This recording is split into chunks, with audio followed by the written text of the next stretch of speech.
Assalamu alaikum, bonjour à tous, parlons bien, j'espère que vous allez bien.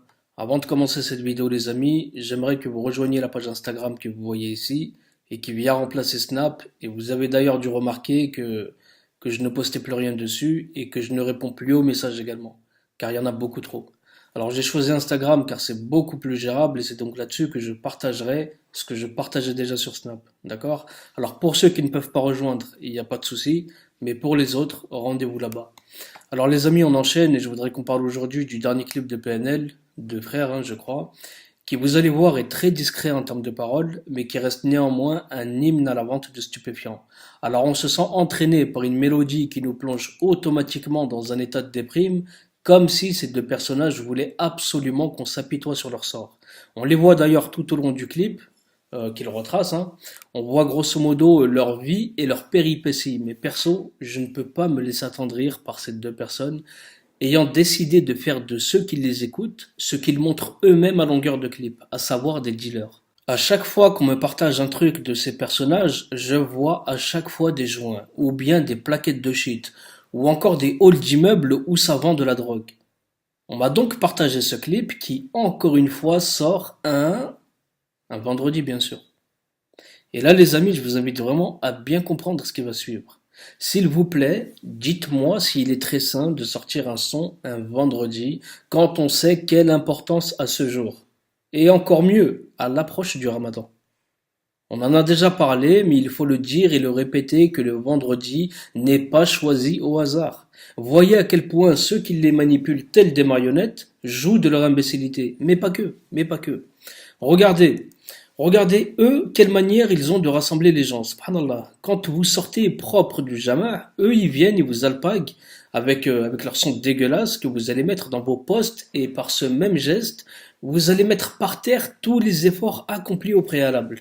Ils vous balancent ça un vendredi pour vous distraire, car ils veulent que le musulman devienne une carcasse de 205 toute rouillée. Et en 2019, on le sait tous, la 205 elle est mourante. Et malheureusement, vous tombez dans le panneau. Moi, quand je vois ces gens-là, je vois des personnages au faciès qui jouent en leur faveur, car il est en phase avec ce que certains pensent d'eux. Mais dans le fond, je vois que de pauvres types perdus qui ne savent pas où ils en sont. Ils ne savent pas où ils vont, mais ils savent ce qu'ils font. Et ce qu'ils font, c'est qu'ils tentent de faire de vous ce qu'ils sont eux-mêmes et encore pire. Dans ce clip, moi, ce qui m'a frappé, c'est la stratégie pour laquelle ils ont opté. Sachant qu'on les traite de marabouts des temps modernes, et ça, bien sûr, à juste titre, eh bien, ils nous ont sorti les violons pour nous dire regardez, nous sommes méritants. Nous sommes de pauvres mecs de cité qui avons réussi, et ce, grâce à quoi? Grâce à la vente de drogue.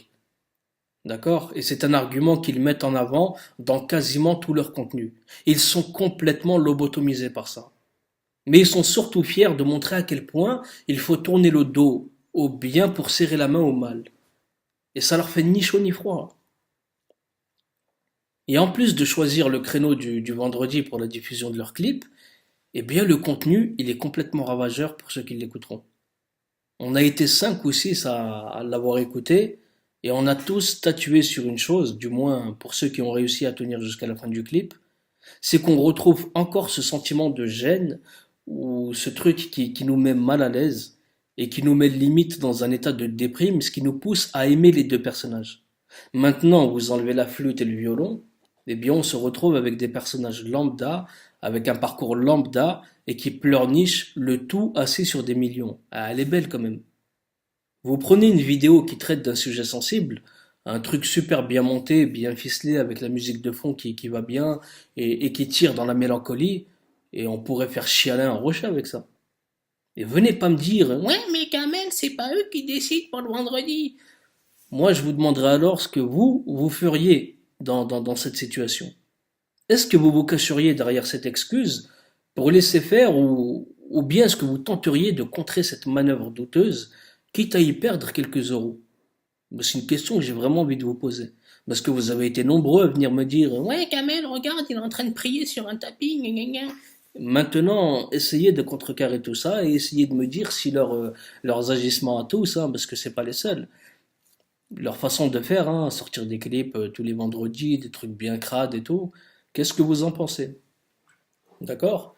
Pour beaucoup, vous leur cherchez constamment des excuses alors que eux n'y vont pas avec le dos de la cuillère pour vous pervertir. Regardez juste ce clip. On a là tous les stéréotypes complètement dégueulasses qui sont rassemblés pour nous descendre à chaque fois un peu plus bas dans l'échelle de la honte internationale.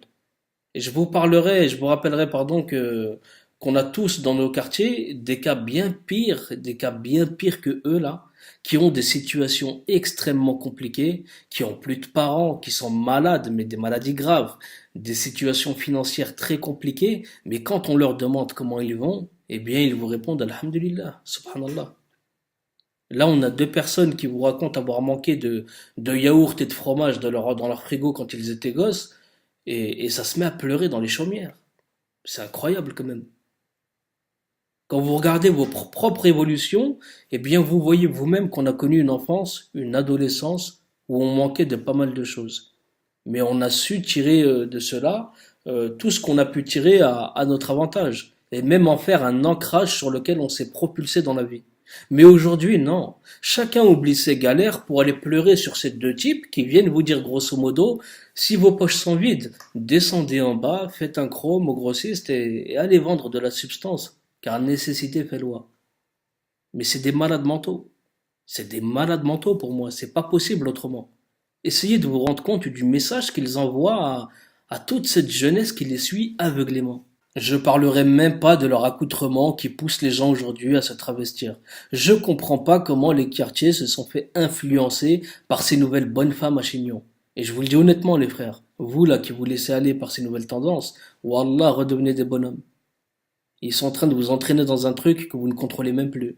Ils ont commencé à vous la mettre par les coupes de cheveux bizarres, ensuite avec les jeans slim, ensuite les survêtements de foot qui vous moulent le cul comme des meufs. Et c'est quoi la prochaine étape?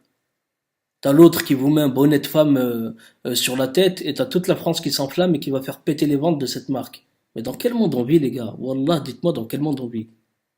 Bientôt une ficelle dépassera de leurs pantalons et on va se retrouver avec partout autour de nous des voyous en lingerie féminine. Imaginez un peu le truc. Essayez de vous imaginer les mecs. Bientôt, on aura des gars qui se promèneront avec des sacs à main et des talons. Vous allez rire, mais à cette allure-là, wallah que je ne serais pas étonné qu'un jour ça arrive. Et vous regardez en plus de ça, cette publicité faite à la consommation de drogue à outrance. Le mec ne s'affiche jamais dans un de ses clips, lui comme son frère, sans un joint en main. Est-ce que franchement, c'est ce que nos parents nous ont appris?